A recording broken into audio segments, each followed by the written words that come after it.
প্রিয় ছাত্রছাত্রীরা, আজকে আমি তোমাদেরকে এই ভিডিওর মাধ্যমে ক্লাস 7-এর ইতিহাসের যে সমস্ত প্রশ্নগুলো দেওয়া হয়েছে 2025 সালের রায়মার্টিন প্রশ্নবিচিত্রাতে সেকেন্ড সামেটিভের জন্য ইতিহাসের যে প্রশ্নগুলো আছে 1 নম্বর স্কুলের পেজ নম্বর 268, সেখানে যে সমস্ত প্রশ্নগুলো আছে সমস্ত প্রশ্নের উত্তর আমরা আলোচনা করবো আজকে এই ভিডিওর মাধ্যমে। তোমরা ভিডিওটা শুরু থেকে শেষ অবশ্যই দেখবে, তাহলে এই প্রশ্নগুলো তোমাদের উত্তর হয়ে যাবে। এবং এর পরের যে স্কুলগুলো আছে সেগুলো প্রশ্ন উত্তর পাওয়ার জন্য অবশ্যই তোমরা আমাদের চ্যানেলটাকে সাবস্ক্রাইব করে রাখবে। তো আজকে দেখো 1 নম্বর স্কুলে যে প্রশ্নগুলো আছে সেগুলো আলোচনা করবো। দেখো, প্রথম 5টা প্রশ্ন আছে 1 নম্বর করে দেওয়া হয়েছে। তো 1 দাগের প্রশ্ন বেমানান শব্দটি খুঁজে বের করো। তাহলে প্রথম প্রশ্ন কি? 1 দাগের প্রশ্ন ইলতুৎমিশ, রাজিয়া, ইবন বতুতা এবং বলবন। তো এখান থেকে তোমাদের ইবন বতুতা এটা তোমাদের আলাদা হয়ে যাবে। এরপরে আছে খরাজ, খামস আর জিজিয়া আর আমির। এখান থেকে তোমাদের আমিরটা আলাদা হবে। এরপর আছে তঙ্কা, মোহর, হুন্ডি এবং জিতল। তো এখান থেকে তোমাদের হুন্ডিটা আলাদা হবে। তারপর শাহজাহানাবাদ, তুগলকাবাদ, কিল, রাই, পিথোরা এবং দৌলতাবাদ। তো এখান থেকে দৌলতাবাদটা আলাদা হবে। তারপর পান্ডুয়া, বুরহানপুর, চট্টগ্রাম এবং গৌড়। এখান থেকে তোমাদের বুরহানপুরটা আলাদা হবে। 2 দাগের প্রশ্ন কয়স্তম্ভের সঙ্গে ক্ষয়স্তম্ভ মেলা। তো এখানে কয়স্তম্ভ বলা আছে দেখো, খলজি বিপ্লব। তাহলে খলজি বিপ্লবটা কি হবে তোমাদের এখানে? অপশান সি এর সাথে মিলবে। ইলবারি তুর্কি অভিজাতদের ক্ষমতার অবসান। রুমি কৌশল, সেটা তোমাদের এখানে হবে অপশান ডি অর্থাৎ বাবর। তারপর 3 হৌজ, এটা তোমাদের কি হবে? জল সংরক্ষণ। দিনেমার, সেটা হবে কি? ডেনমার্কের অধিবাসী। সরাফ, এটা হবে তোমাদের, সরাফটা কি তোমাদের এখানে হবে? মুদ্রা বিনিময়কারী। এবং এভাবে কয়স্তম্ভ মেলাবে।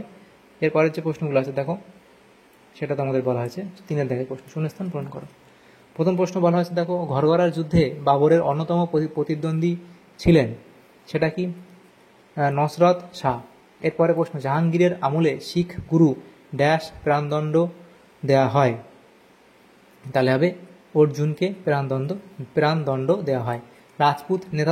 রাজপুত নেতাদের মধ্যে মোগল সম্রাটদের সঙ্গে জোট বাঁধেননি রানা প্রতাপ সিংহ, অর্থাৎ অপশান এ। এরপরে প্রশ্ন,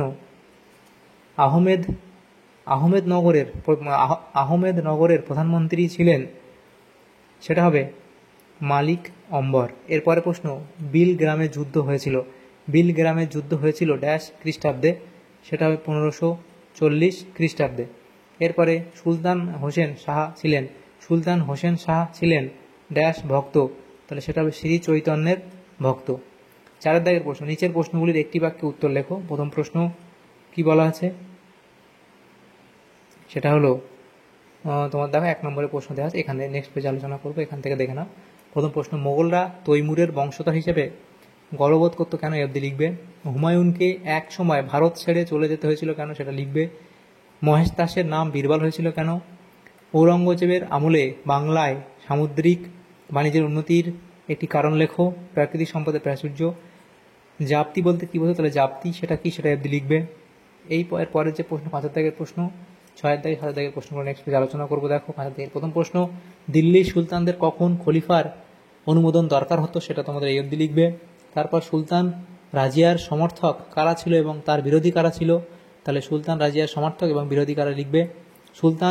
ইলতুৎমিশের সামনে প্রধান 3টি সমস্যা কি ছিল? বিদ্রোহ, মঙ্গল আক্রমণ, উত্তরাধিকার বিরোধ ইত্যাদি পয়েন্ট। এরপরে 4 দাগের প্রশ্ন, মোগল কারা? সেটা অবধি লিখবে। পাট্টা ও কবুলিয়াত কি? তাহলে পাট্টা সম্পর্কে লিখবে এবং কবুলিয়াত সম্পর্কে লিখবে। বাণিজ্যিক চাষ বলতে কি বোঝো? সেটা অবধি লিখবে। তারপরে হুন্ডি কি? সেটা লিখবে। হুন্ডির যে যুক্তি, ব্যবহারের ব্যবস্থার ধরন, এবং দেখো পরের প্রশ্ন ফল। তারপরে প্রশ্ন 6 দাগের প্রশ্ন, যে কোনো 3টি প্রশ্ন উত্তর দাও 4টি বাক্যের মধ্যে, 4-5টি বাক্যের মধ্যে। 1 নম্বর, আলাউদ্দিন খলজি কিভাবে মঙ্গল আক্রমণের মোকাবিলা করেছিলেন? সেটা লিখবে। বিশাল সেনাবাহিনী, এটা হবে সিরি শহর নির্মাণ ইত্যাদি পয়েন্টগুলো করবে। এরপরে মোগলরা কেন নিজেদের বাদশাহ বলতেন? এটা লিখবে।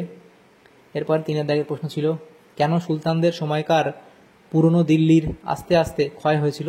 সেটা অবধি লিখে দেবে। পুরনো দিল্লির অবক্ষয়ের কারণ মুঘলদের রাজধানী পরিবর্তন, সার্বভৌম প্রতিষ্ঠা।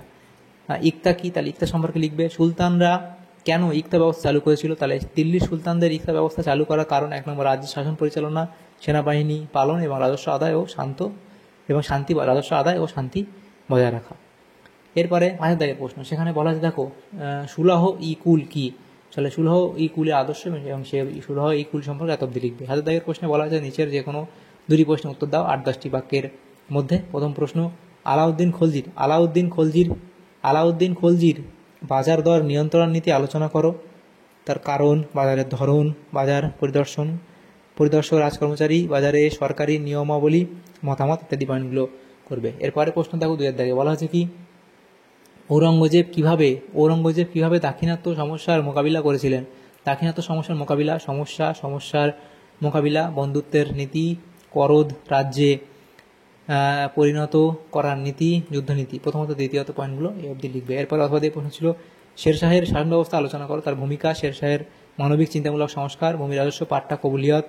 এরপরে বিচার সংস্কার লিখবে, যোগাযোগ ব্যবস্থা লিখবে, ধর্মনীতি, জামাত উপসংহার তোমরা লিখবে এই অবধি। এরপরে প্রশ্ন দেখো, মধ্যযুগে ভারতে দেশের ভেতরে বাণিজ্যের